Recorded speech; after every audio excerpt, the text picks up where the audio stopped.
He literally studied that book every single day, and it showed because it was falling apart.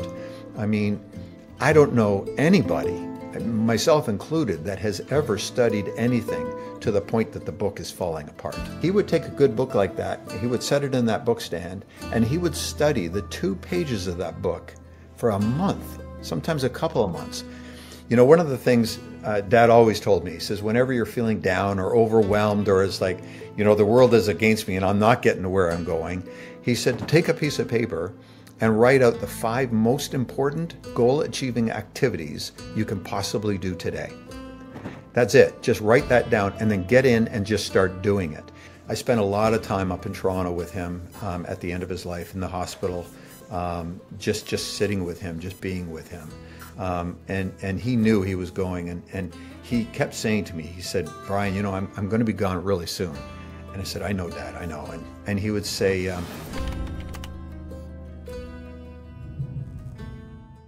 there's an amazing story that I heard about your dad when it was early in his career, when he was broke, and someone told him that there's good money in cleaning floors.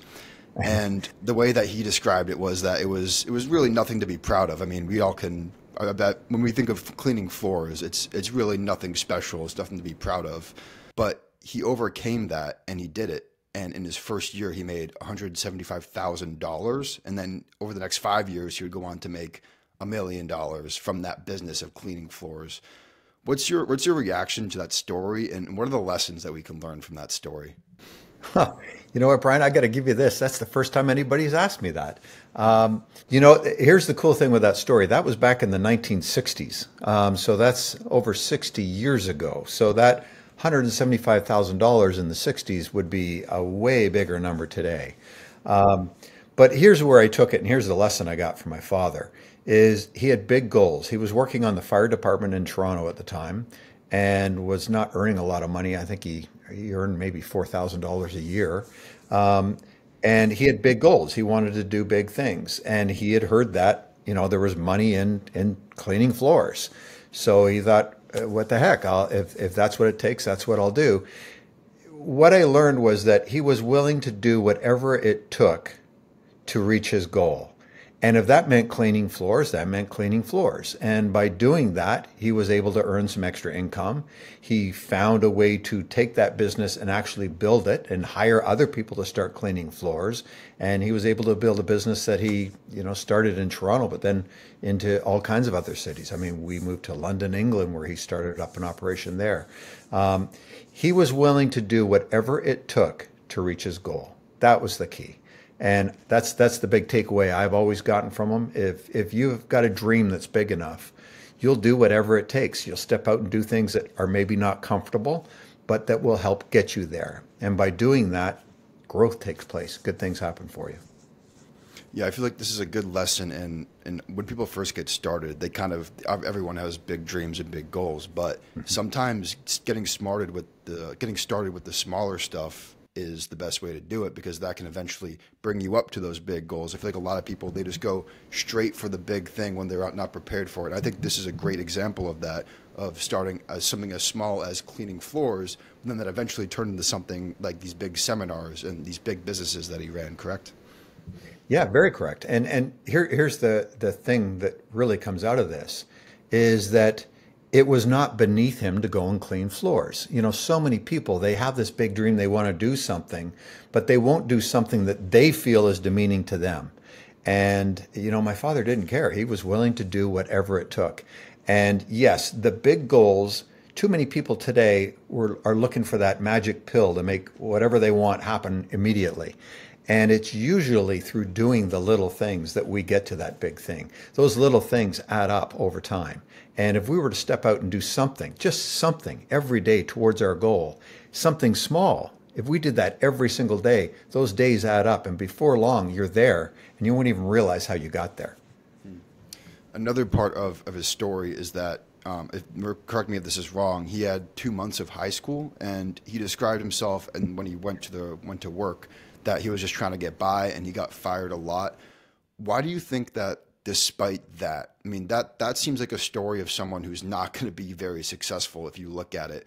Why do you think, despite that, he was able to do what he did and achieve what he achieved? I think what happened was he found somebody that believed in him. Yeah, when in his early days, he did. He only had a few months of high school left. He joined the Navy and went off and did that and was reprimanded in the Navy a fair bit. He would hold jobs for sometimes he said even an hour, not very long. He didn't have a great attitude, and he met a man. Back probably around 1960, 1961, who really became his first mentor. His name was Ray Stanford. And Ray was the fellow that gave my father the book, Think and Grow Rich. And he was given that book in October of 1961. Well, that's really the start of my father realizing that he's capable of doing so much more. He got that book, he started to read it, and he started to implement the lessons in the book and started to step out and bet on himself and knew he was capable of doing more. So he realized at that point in time that he didn't have to dictate the rest of his life based on his current experience, his current circumstance, whatever's happened to him previously. He knew that from that moment forward, he could start to create the life that he really wanted, that dream life. And because of Ray Stanford, who believed in him, knew that he could do that, knew he was capable of more, I guess, he was able to step into who he became. It's an interesting story. I'm guessing he made you read that book as well. Thinking about it. Yes, I'm sure did. you've read it many times as well. What I've are read the it biggest quite a few times. what are the biggest lessons that you've implemented in your life from that book that we can take away from? Well, I think from that book would be two things. Two of the chapters for me in particular really hit home, and that is the chapter on decision. We need to be able to make decisions, make them quickly, and then move into action. So many people procrastinate. They don't make decisions right away. And because of that, then they never move into action. The other one would be around persistence. We need to have this deep belief in our heart that we're going to get what we want, that we're going to achieve what we're going for. Even when things don't show up around us or it doesn't look like we're ever going to get there, we need to be persistent and know that we will. And know that if we just keep stepping into it and keep doing what we can every day, be in the here and now, do what we can right now, we'll get there. Those are probably two of the biggest things. And the cool thing, I'll tell you this one little bit here, Brian. That book, Think and Grow Rich, he received in October of 1961. Well, I was born in December of 1961. So, I got to be there for that entire ride. And that was really the turning point in my father's life. And because that happened right before I was born, I was very fortunate that I really grew up in this material. Is it true that he still had that same copy of that book, like years and years down the line? It was. I think I saw it once, and it was very like old and dirty. So, I was back in Toronto about a month ago, and I was doing a couple of online sessions, and his wife Linda. I asked her. I said, "Linda, can I have that book for a couple of these sessions?" She said, "Of course," and she went and got it and gave it to me. That book, it's a sight to behold. It is held together with a rubber band, a great big rubber band. When you pull that rubber band off and open it up, it just falls apart. That tells you the amount of study that he did with that book. So this book was given to him, as I said, in 1961. It's a beautiful leather-bound copy of Think and Grow Rich. Over the years, he had all kinds of people trying to get him a new book or try to get that book and get it rebound. He would have nothing to do with it. That book for him was his trusted friend that was there for the whole journey. And what it really, when I held it, Brian, I can tell you, I felt my father. He's so in that book. And what it really made me realize was that he literally studied that book every single day. And it showed because it was falling apart. I don't know anybody, myself included, that has ever studied anything to the point that the book is falling apart. And so in my opinion, that is probably the most special piece of physical evidence or anything that my father ever owned. is that one book. Why do you think that that's the way he read books? Because usually when most people read books, like and even me, and like I feel like most people, they just read it once and they never touch it again. Why did he do that? Why did he just read the same books over and over and over again? That's, I think the simple answer to that is when he first read it, that was the first book he ever read, for starts. And what he found when you start getting into self-development, personal development material, you can never read the same thing enough. What he found was that, and he would say this at seminars. You could come to one of his seminars. It would be the same seminar that he maybe did 5 years ago. And a good book like that is the same thing. Every time you read it, you're going to see something different because you're in a different place. And so what he found was that he kept rereading it and kept rereading it. And he found new ways that he could apply the material to where he was at that time. So every time he read it, yes, it was the same book, but he would see a different message because he was at a different place. And sometimes the really interesting, he had a book holder on his desk that would hold a book open to a specific page. He would take a good book like that, he would set it in that book stand, and he would study the 2 pages of that book for a month, sometimes a couple of months. Just those 2 pages. He'd read them over and over until he felt that he fully grasped the message and could teach it and explain it to others so that they would understand and be able to apply it. A quote of his that really resonates with me is when you are going after your heart's desire, you don't quit. What's your reaction to that quote, and what's the lesson that we can learn from that quote? I'll read it again. When you're going after your heart's desire, you do not quit. Well, I think it comes down to this. That's having an inspirational goal. So many people in this world either don't have goals or if they say they do, the goal is not that meaningful. It's not big enough that it inspires them to cause things differently. When you have an inspiring goal, that big dream, that's something that you want to do that you don't know how you're going to get there, you will step out and do things that you would have never normally done. That's where it's at.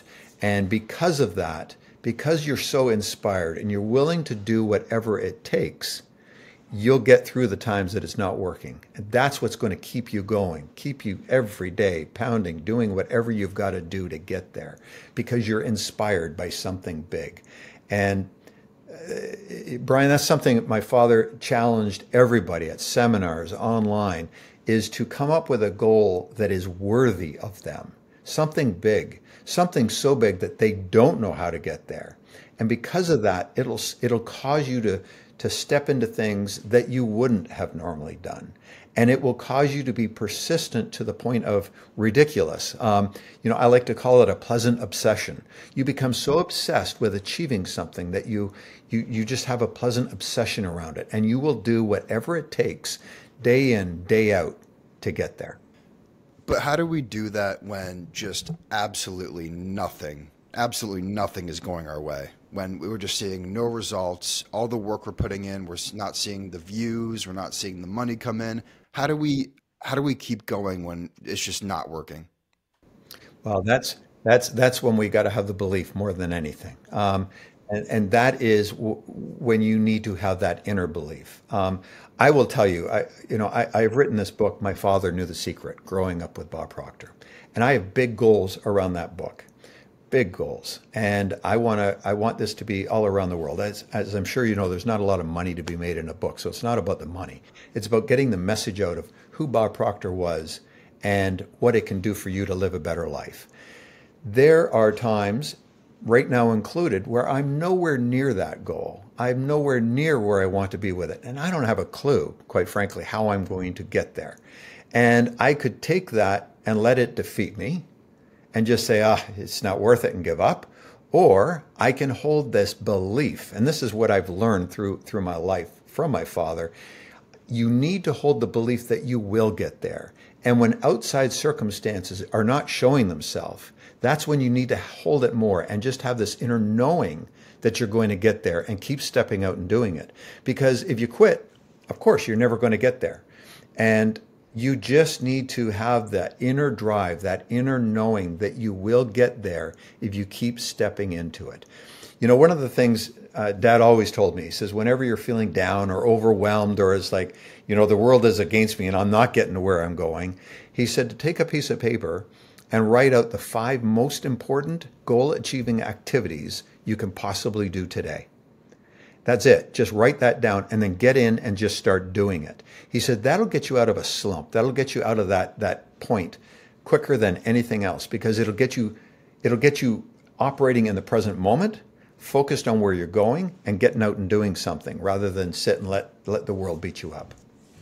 And didn't he have a saying? I think I might get this wrong, but it's like five steps from gold, or like if you keep on going, you're on the other side of that is the gold. I might be messing that up, but he had a saying. Yeah, I Like know. that. You know what? I know what you're talking about. I don't remember the exact quote, but yeah, you're only a few steps away from the dream, from the gold, whatever that may be. And it's usually when we're knocking up against that brick wall the hardest that things will reveal themselves if we stay in that belief that we're going to get there. It's when we don't quit. You know, he's such a great example. I'll tell you this. You know, when he came out in the movie The Secret, that movie propelled him to a much larger stage. You know, my father was really a pioneer in the personal development industry. And I'm not afraid to say, Brian, he struggled. I mean, I witnessed it. In the early days, it was tough to get an audience. I mean, you can imagine back in the days when there was no internet, there was no way of communicating to people other than going and knocking on doors. Getting people into an audience was really tough. And boy, he struggled. Well, that movie, The Secret, when that came out, that's what propelled him to the bigger stage. That's what got him a larger audience. That's what got him on Larry King Live, Ellen DeGeneres, everything that opened him up to a whole new world. Do you know he was 72 years old when that came out? Wow. 72. And he had been working in the business since he was late 20s. Uh, you want to talk about persistence. He had this inner knowing that he was going to get there. And here was the thing. He was willing to do whatever it took every day because he didn't know what that one thing was going to be. And when he filmed for the movie The Secret, it was 1 hour of film time. He just had to walk across the street from a hotel he was in, film that for an hour, and then go back. He didn't get paid for it, nothing. He just knew that if he just kept putting the good out there, kept doing his work, kept his eye on the goal, he'd get there somehow. And he just always said that if you keep doing the work, success will come to you in the most unlikely of time, when you don't expect it. But you just have this knowing it's going to happen. I mean, he's himself a great example of that. He was 72 years old when that happened. And boy, did things take off after that. I think it's also a good example of this is how usually things happen, is that you're down here just going, and then there's that one thing, that one breakthrough, and then that's when it all adds together. That breakthrough goes to another breakthrough, into another breakthrough. It's almost like the podcast game a little bit too. It's like all it takes sometimes is one guest, one big guest, and then all of a sudden the big guests start stacking, and that's when there's a real breakthrough happening. That's it. That's exactly it. You know, Gina, his personal assistant, she worked with my father for years, 30, 35, 36 years. Just a spectacular lady. When Dad was going to be on Larry King Live for the first time, she was with him. And she said, I remember her telling me that she said to him, she said, Bob, are you nervous? And Dad looked at her and he laughed and he says, I'm not nervous at all. I've been waiting my entire life for this. He just knew that break was going to come. And when it came, he was ready for it. It wasn't a surprise. It was a pleasant, maybe surprise, but he was ready for it. So when it happened, it wasn't that big deal because he was, in his mind, he had already gone there.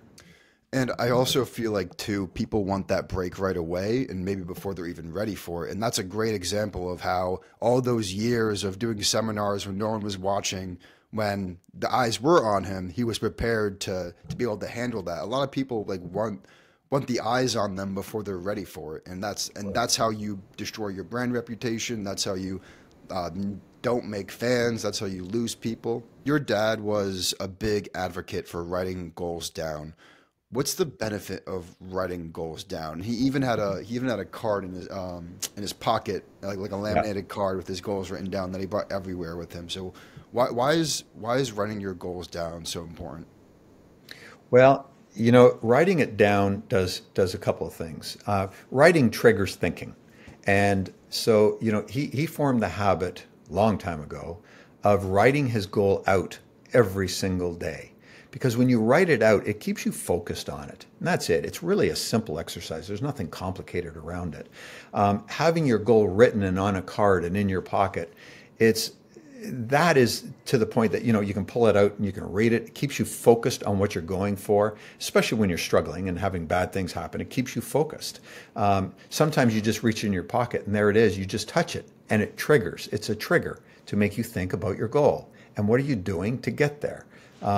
That's really it. He said, writing causes thinking. And he started every day with two things. He would write his goal out every day because it got him focused on what he was waking up for, what he was going to do. And the other thing he did was he would write out everything he was grateful for, what he was grateful for that was in his life, what was maybe coming into his life. He says when we do those two things, we set our day up for success. We're focused on our goal, and then we're also focused on all the good that is around us. Let's face it, there's a lot of crap in the world. There's a lot of bad things going on too. If we can focus on the good and what are we grateful for, we allow more of that to come into our life because that's what we're looking for. So that was just a way of being for him. What did you learn from him about how to write, how to pick the best goal? So what I mean by that is what did you learn from him about what exactly should you write down on that paper? How big, like how big should that goal be? How specific should that goal be? What did you learn about writing goals from him? So, yeah, what I learned about writing goals was this. It needs to be something that inspires you, that truly inspires you. And when you start to look at what you want for a goal, what you want to bring into your life, whether that's a physical thing or a way of being in a job or a business, whatever that is, it needs to be inspiring to you and only to you. Sometimes you can share your goal with somebody else and they'll think, what are you, an idiot? Why would you want to do that? There's no way you can do that. You also want to be careful with who you share that goal with. But the key is to make your goal something that inspires you, that's going to cause you to be excited to get up in the morning and jump out of bed and get doing something, but to make sure that it's also something that you don't know how you're going to get. Because if you know that if you do this and do that and do that, you'll get there.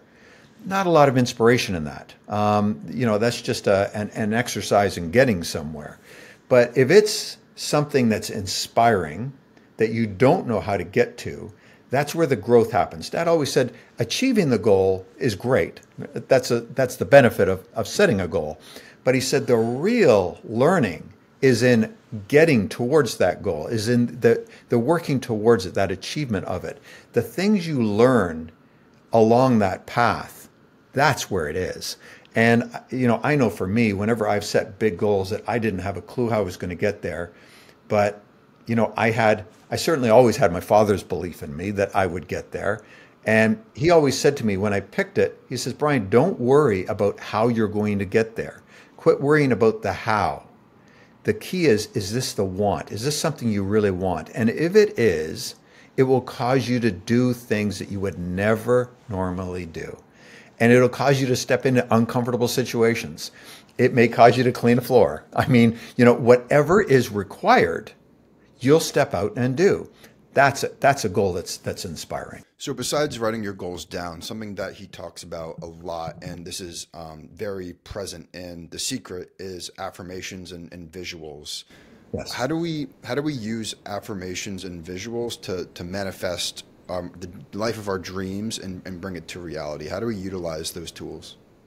Well, so affirmations are really just a positive statement. That's really what an affirmation is, although I guess it could be negative. But a good affirmation is just a simple positive statement of a way you'd like to be, something you'd like to have. It's a way to reinforce the positive. A lot of people struggle with self-image issues. And one of the best affirmations we can do is create an affirmation about how great we are, how we step in and make decisions, how we do things, how we chase after our dreams, whatever that may be. They need to be positive, inspirational, and reinforce good. And I kind of go back to the writing the goal thing. By writing it every day, writing creates thinking. And by writing it, it connects you to it in a deeper way. So that's the importance of writing an affirmation. The other thing, as far as images, one of the big things the Secret talked about was vision boards. And something as simple as having I've got one right across from my desk. And I've created one that has all the things I'm looking to accomplish. It's got my big goal. It's also got little goals, but all the things I want to bring into my life. And I get the pictures, I put them up there that I personally just emotionally connect with. And then, quite frankly, I framed it in a nice frame so it even looks good, And so I see that every day. I look at it every day. And what those things do is they keep us connected with our desire. If we don't do anything that's going to keep us connected to it, we're going to let the first hurdle, the first roadblock that hits us, throw us off track and say, oh, it's not worth it. And just carry on with our days. And that's what most people do. But people that have, vision boards, write out affirmations, write out their goal, are focused on where they're going and are taking the steps every day, even though they're little steps. They're the people that get on in the world. They're the people that build, the large podcast followings, the businesses, whatever it is that they want in life. We're capable of anything if we just step out and take action and start to work towards it. I'm personally not one of these people, but I'm sure there's a lot of people that would hear that or watch The Secret and say, this is crazy talk. This is not, like, there's no way this is real. What do you say to those people? Well, I guess I say, well, there's another way to live and it's not as much fun. It's really as simple as that.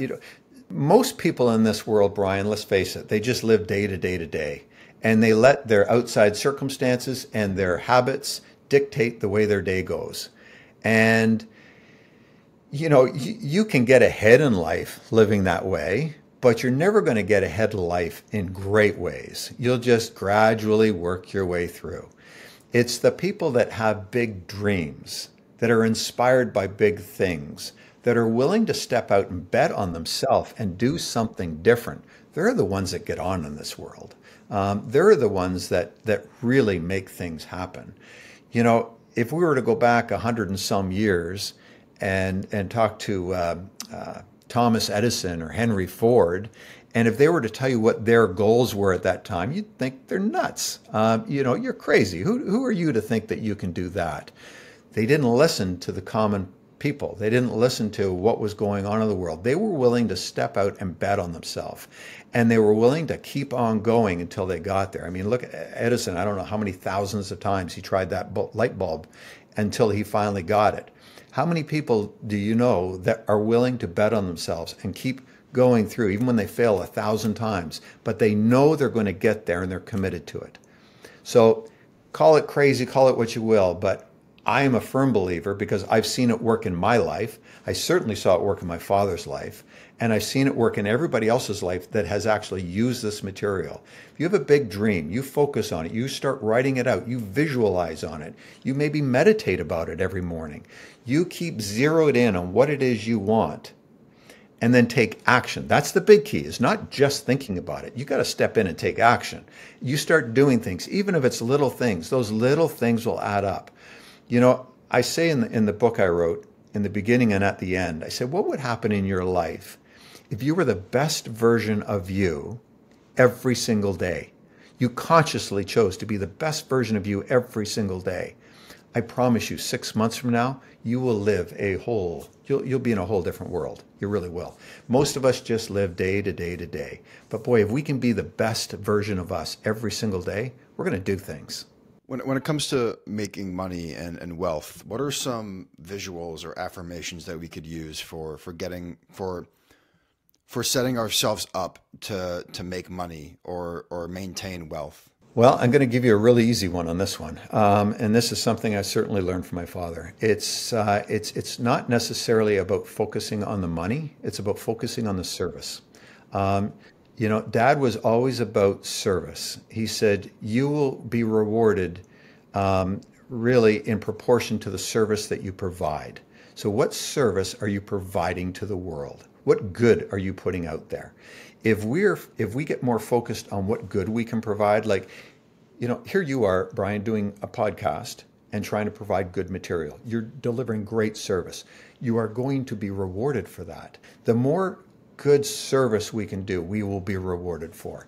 If people got more focused on what they could do for others, they would win a lot bigger. When I was in my 20s, I was in real estate. I was a real estate agent in the city of Toronto. And I did very, very well for quite a few years there. And I did well because I was providing great service. I was not focused on the commission I would make by selling a house. I know other agents that were. And some of the people that all they were focused on was the money. And quite frankly, they never did that great. They never did that well because they were focused on the wrong thing. I was always focused on what kind of service can I provide to my clients to get them into the best house or to sell their house for the most money. I got focused on the service. I never thought about the commission. Of course, I was going to earn a commission, but I never calculated it out, never worried about it. I knew that if I provided great service, I would earn well for it. And that's what happened. So if you want to earn more money in this world, provide more service. When it comes to relationships and attracting the right partner in our life, what did you learn from your dad about how to do that? About picking the right partner, about maintaining a relationship? Well, that's a great question. So I'll be the first to admit I went through a lot of years of failed relationships. I did not get into my perfect relationship until I was in my mid 50s. So here's the interesting thing. At the seminars, I worked with my father for a good 30 years. And that was always one of the big questions at a seminar. How do I attract that ideal partner, my soulmate, whatever that may be?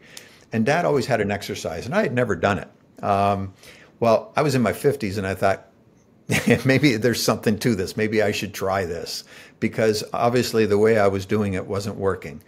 And so I started out with kind of a chart, and in the middle of the thing, I'd put a circle and I drew my ideal partner. And then I started to draw like starbursts out of it. And I would put all the qualities of a partner I was looking for in that. And then from there, I went and I opened up my computer and I just opened up a Word document. And I started writing, what would the ideal partner for me be like? What would her qualities be like? How would she be with people? Would she be kind? Was she giving? Was she kind to me? Just anything that would be in harmony with what you're looking for in the ideal partner.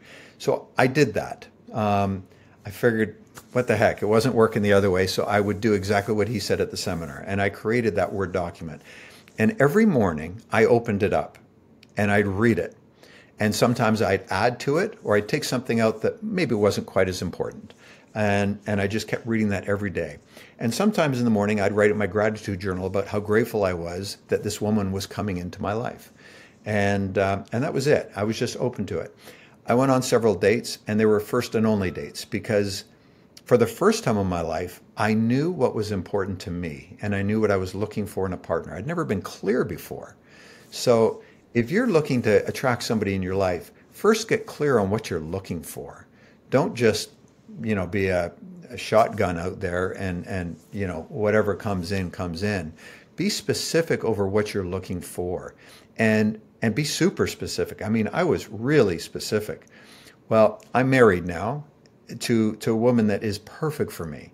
And when I looked at my Word document after we got together, she fit absolutely everything in that document except one thing. She didn't live close to where I lived. She lived the other side of the continent. But I thought, you know what, that's not such a big deal. We can figure that one out. But everything else, she was the perfect woman for me. And so I'm in a wonderful relationship because I was specific on what I was looking to bring into my life. I wasn't going to just let the whims of the world come into come into my being. And so that's something that I did that Dad had always taught that, quite frankly, I didn't learn early on, or thought maybe it was a little crazy. I didn't worry about it. But, I did that in my 50s, and it worked like a charm. It worked like a charm. Isn't it? I heard a story. Isn't it true that he would used to sit you guys in the same table at a seminar when you were just friends? Isn't that true that he used to do that? Wow, you have done your research. Yeah. So here's the interesting thing: is Corey worked in the company, and I think Dad saw it before we saw it, which is kind of interesting. And yes, he'd be from the stage whenever he needed anything. There's bright lights coming at you, so he couldn't see all the way into the back of the audience. And most of the time, the staff were sitting in the back of the room. Well, he decided that he wanted a table just to the left of or to the right of the stage if you're facing the stage, but to the left of him, that was close to the front, so it was out of the lights that he could see. And he wanted myself and he wanted Corey there. He said that way he's got a couple of people that would hold him accountable if he promised something or if he needed something. And quite frankly, yeah, that was kind of the start. So Corey and I, we would, obviously we got chatting, and then we'd be at events, and we'd go out for walks in the morning and really got to know each other. And here we are. Yeah, that's very true. He often saw things before other people did. Why do you think that is? I think he was probably one of the most intuitive individuals I have ever witnessed. I would watch him with people in the audience, and he could talk to them, and he would know exactly, where they were at, what they were looking for, what were their triggers. He was just incredibly intuitive. That's really the only way I can describe it. Do you think that comes from his knowledge of just human nature, or does it more come from his experience on dealing with people for all those years? I think it's a little bit of both. Yeah, it's a little bit of both. He certainly studied it. He studied what he liked to call body forms and the shape we are and how we act and the mental stuff. He studied the mind in such a deep way. And so it was a combination of both study and practice. That was something that he actually worked on, and that was something I can tell you, Brian, that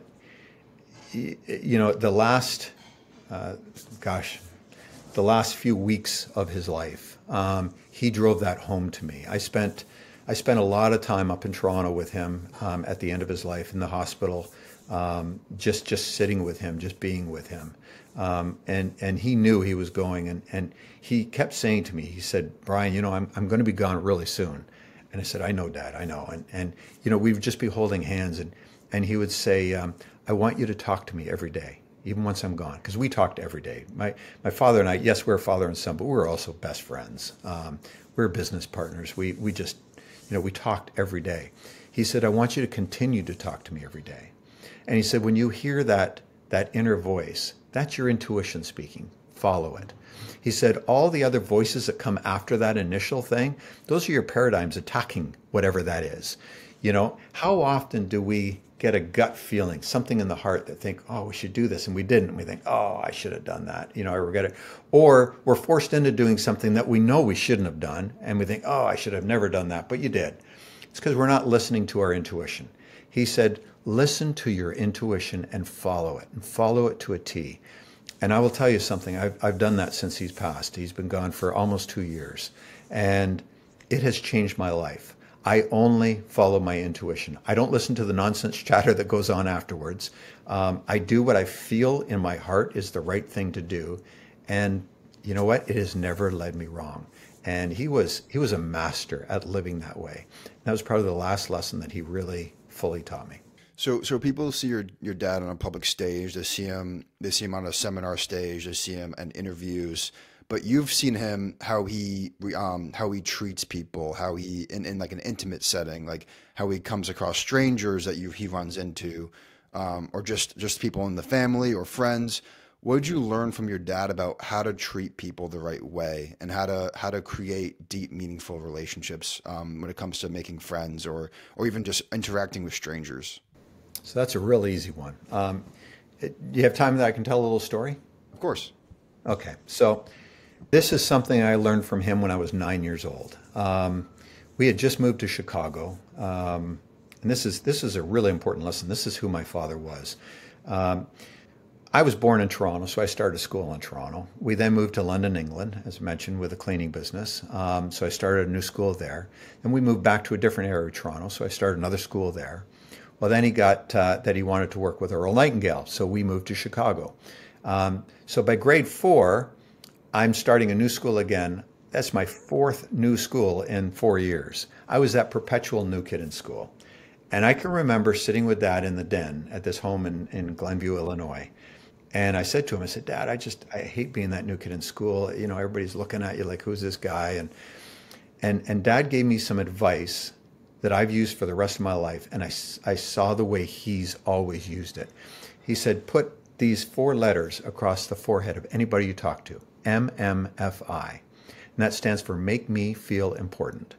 He said, if you go to school and you start talking to somebody, just put those letters across their head, make them feel important, make them feel seen, make them feel heard. He said, you're going to make friends really easily and you're going to get on in this world in a great way. And he liked to call it the impression of increase. And that is this: what can you do to have somebody feel better about themselves, about their day, because they were in your presence that day? That's it. You know, my father lived that. He did that. He did that with everybody he met. And I've done it since I was 9 years old. And I promise you, it has done me more than any business strategy in the world, because people then, they want to deal with you. They want to be friends with you. If you're in business, they're going to send you referrals because you are sincerely interested in the other person. Dad was always interested in the other person. He was never one to say, oh, I did this and I did that. And, you know, that wasn't who he was. He was interested in you. And he would ask you interesting questions, but more importantly, he'd listen for the answers. He wasn't thinking about what's he going to say next. He took a sincere interest when he was speaking to you. And that is the epitome of the impression of increase. Leaving somebody feeling better because they met you that day. And, you know, that's something I learned from him. He was always that way. You know, when we held events, I would be with him and I would be rushing him from one room to the next or whatever. And when anybody would try to stop him, he would always stop. He'd let them take a picture. He'd talk to them. He'd shake their hand and he would look them in the eye and talk to them. He wasn't worried that he had to be somewhere in 5 minutes. He was there and present in the moment. That's a gift. That's a real gift. And that was the way he lived. And that's something that I learned by watching him. I feel like an important distinction to make here is the difference between almost faking that, because it's so easy to fake it, right? To fake making someone else feel important versus actually being invested in it and actually caring about that person.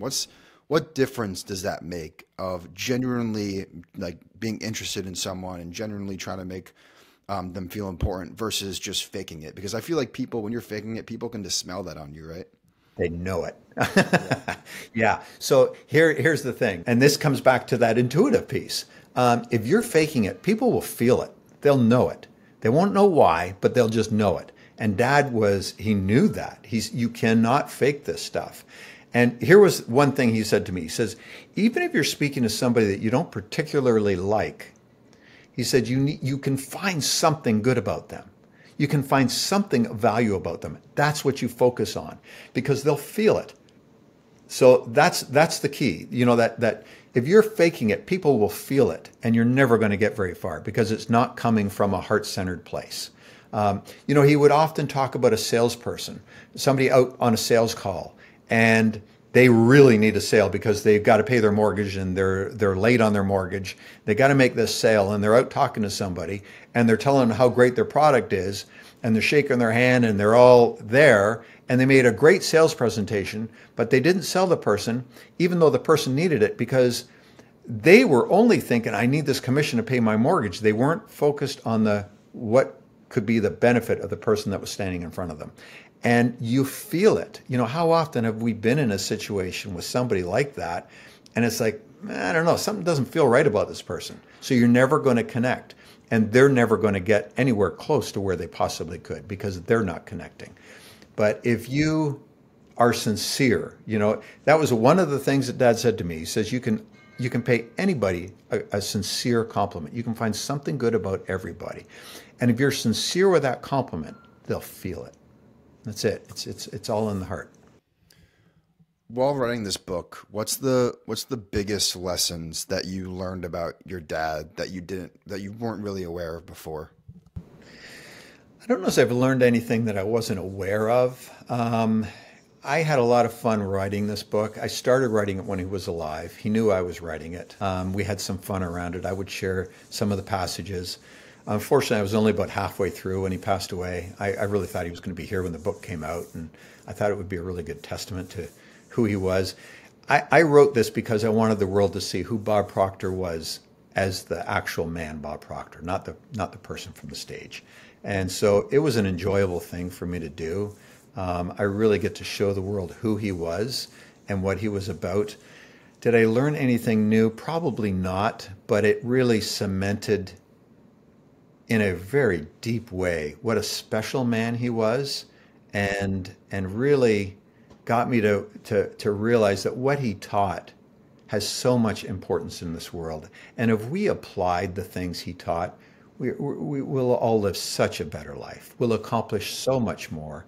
But more importantly, we'll be able to provide more for those around us. That's kind of a cool thing. So it's not all just about what are we going to get, but what can we also deliver? What can we give back? And I don't know. My dad was quite a philanthropist. A lot of people don't know this because he wasn't one to brag about it. But when he passed away, we did an online memorial, and there was hundreds of thousands of people on it, and it was actually kind of amazing. You don't realize what a reach he had, but some of the comments, they really, boy, they helped me. I can tell you that. But it was just about people talking about how much he gave to them, how much he helped them. If you walked up to him on the street and you needed, some money for something, to do something or invest in something, he was always the first to say yes. He would do whatever he could to help. I mean, he built hundreds of schools in Africa. He did, gosh, he just did so much for so many people because, he was who he was. He knew that the more service he could provide, the better he'd do. And the more he could give and help others, the better it would be for him. He just knew that in his being, and that's how he lived his life. And writing the book really cemented that in my head. It really made me aware of, number one, how fortunate I was to have him as a father. I mean, I honestly feel like I live a charmed life because I had Bob Proctor as a father. Both my parents, they're just wonderful, wonderful people. So I have no sad story. And I just realized that how lucky I was. But I think more importantly, I got to witness what he did and how he did it and why. And he just that belief. He just believed. He always knew that all the good was going to happen.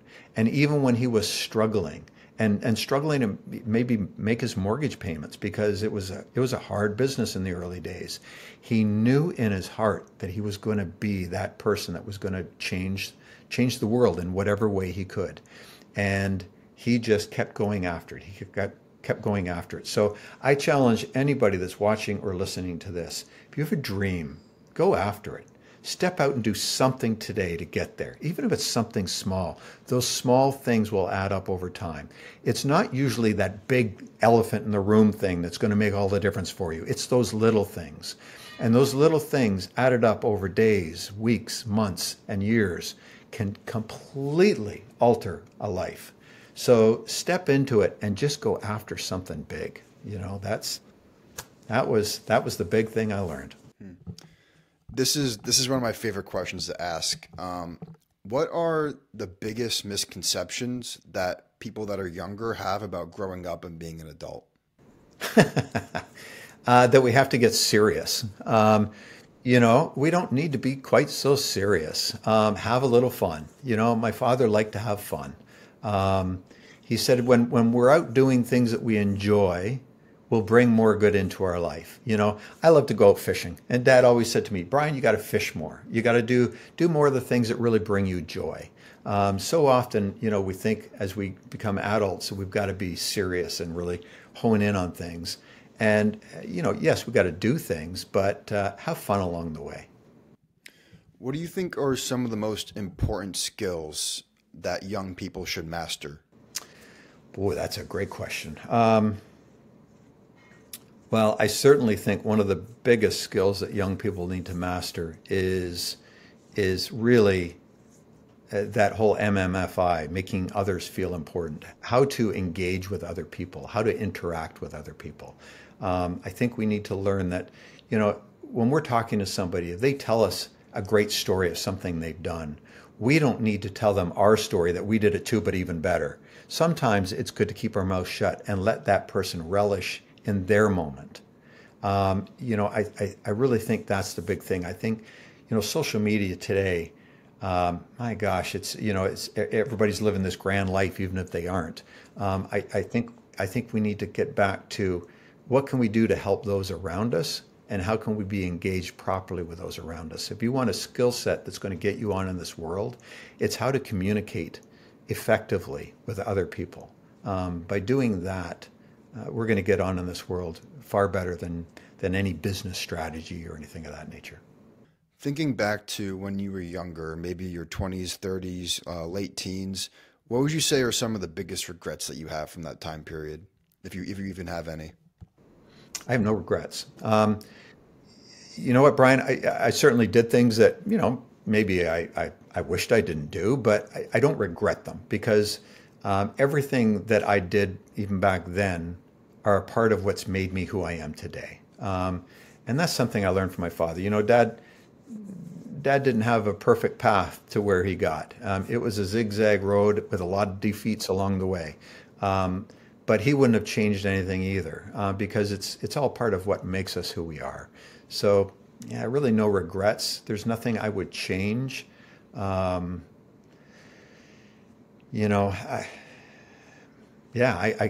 can't say anything. I'll tell you one thing that is a little off topic to this, but even in my early, when I was in my teens, if I was struggling with something or I did some, stupid move, here was the cool thing that my father did. He always supported me. He always stood behind me.